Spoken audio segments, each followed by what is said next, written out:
السبب الثاني ان النباتات لعبت دور الشرير. زمان قبل الفتره الديفونيه الارض كانت صحراء كبيره، مفيش غير شويه طحالب على الشط. لكن مع بدايه انتشار النباتات الكبيره اللي بتعمل الفوتوتنسيسز التمثيل الضوئي، حصلت حاجه مش متوقعه. الجذور بتاعت النباتات بدات تحفر في الصخور وتحرر معادن زي الفوسفور في الميه.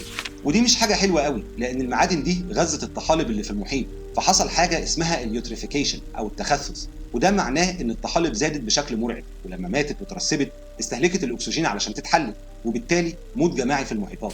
لكن في ناس بتقول ان النباتات بريئه من التهمه دي، وان العوامل المناخيه كانت مؤثره جدا، يعني مش هنقوم نحاكم كام شجره علشان قتلت الحياه البحريه. طيب سؤال مختلف، هل كان في اصطدام نيزكي؟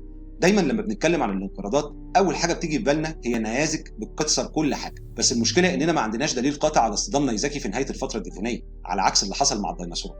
وبرغم كده في باحثين بيقولوا انه في حفريات بتشير الى احتمال وجود اصطدامات صغيره وقتها، وانها ممكن تكون ساهمت في الانقراض لكن ما كانتش السبب الرئيسي. فهل فعلا كان في نيزك ضرب الارض، ولا مجرد شماعه بنستخدمها لاننا مش عارفين السبب الحقيقي؟